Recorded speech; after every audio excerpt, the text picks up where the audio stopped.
আজকে আমি রান্না করব মাগুর মাছের ঝোল, লোকাল মাগুরের ঝোল। মাগুর মাছ আমি ধুয়ে ভালো করে নিয়েছি, কেটেও নিয়েছি। আর বাজার থেকেই কেটে নিয়ে এসেছিলাম, আমি বাড়িতে ভালো করে ধুয়ে নিয়েছি। আর দেখো আমি মাছগুলোতে লবণ হলুদ মাখিয়ে নিব। ভালো করে লবণ হলুদ মাখিয়ে মাগুর মাছটা করব ওই ছোটো আলু দিয়ে, ছোটো আলু ক্যাপসিকাম আলু দিয়ে করব। আলুগুলো সিদ্ধ করে ছুলে নিয়েছি। আর এদিকে দেখো আমি এদিকে কড়াই বসিয়ে দিয়েছি। কড়াইয়ে কড়াই গরম হয়ে গিয়েছে, তা তেল দিয়ে দিলাম, সর্ষের তেল দিয়ে দিলাম। এবার মাছগুলোকে আমি এই যে তেলটা আমি একটু নাড়াচাড়া করে মাছগুলোকে ভেজে নিব। মাছগুলোকে ভেজে নিব বেশি কিন্তু আমি মাছগুলো ভাজবো না। আর একটুখানি হালকা করে একবারেই সব মাছগুলো দিয়ে দিলাম আর হালকা করে নেড়ে নিয়েছি। এবার মাছগুলোকে আমি উল্টে পাল্টে করে নিব। করে নেওয়ার পর বেশি বেশি কিন্তু মাছগুলো ভাজবো না, আস্তে আস্তে হালকা করে নাড়তে হবে। যেহেতু আমি মাছগুলো একবারে দিয়ে দিয়েছি, তার জন্য আস্তে আস্তে আমাকে মাছগুলোকে ভেজে নিতে হবে। ভেজে ভেজে নেওয়ার পরে আমি মাছগুলো উঠিয়ে নিব। এই যে দেখো উঠিয়ে নিয়েছি। এবার সেই তেলেই আমি দিয়ে দেবো জিরে, আর দু তিনটা এলাচ ফোড়ন দিয়ে দেবো। ফোড়ন দেওয়ার পরে এবার আলু সেদ্ধগুলো দিয়ে দিব।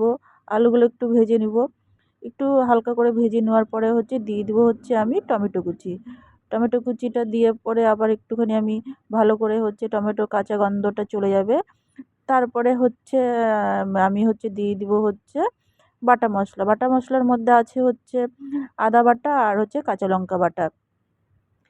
আর আদা বাটা কাঁচা লঙ্কা বাটা দিয়ে দিলাম। এবার ভালো করে আমি মশলাটা কষিয়ে নিব, যতক্ষণে যে টমেটোটা নরম হয়ে যাচ্ছে ততক্ষণ আমি কষিয়ে নিব।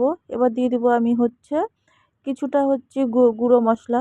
গুঁড়ো মশলার মধ্যে দিব যে জিরে গুঁড়ো, হলুদ গুঁড়ো, লঙ্কা লবণ আর লঙ্কা গুঁড়ো দিয়ে দিলাম। একটুখানি ভালো করে কষিয়ে নিব। মশলাটা কষিয়ে নেওয়ার পরে একটুখানি জল দিয়ে আবার কষিয়ে নিব, নাহলে মশলাটা লেগে যাবে কড়াইয়ে। ভালো করে মশলাটা কষাবো। কষানোর পর যখন তেল ছেড়ে দিবে, তখন আমি এই যে দেখো তেল ছেড়ে দিয়েছে আমাকে, তার মানে আমার মশলাটা কষানো হয়ে গিয়েছে। এবার দিয়ে দিলাম জল। জল দিয়ে দিলাম, একটু পাতলা করব, যেহেতু মাগুর মাছ, মাগুর মাছটা পাতলাই ভালো লাগে খেতে, স্বাস্থ্যকর। আর পাতলা জল দিয়ে দিলাম। এবার দেখো ফুটে গিয়েছে জলটা। তারপরে আমি দিয়ে দিলাম মাছটাকে একটু নাড়াচাড়া করে ঝোলের সঙ্গে মিশিয়ে এবারে রাখবো ঢেকে। ঢেকে রাখার পর 5 মিনিট ঢেকে রাখবো। তারপরে আমি ঢাকনাটা খুলে নেব। খুলে নিলেই দেখো কি সুন্দর লাগছে দেখতে, বাহ, সেই ভালো লাগছে দেখতে। আর সুন্দর হয়েছিল। এই দেখো আমার মাগুর মাছের ঝোল কিন্তু হয়ে গিয়েছে, নামিয়ে নিয়েছি।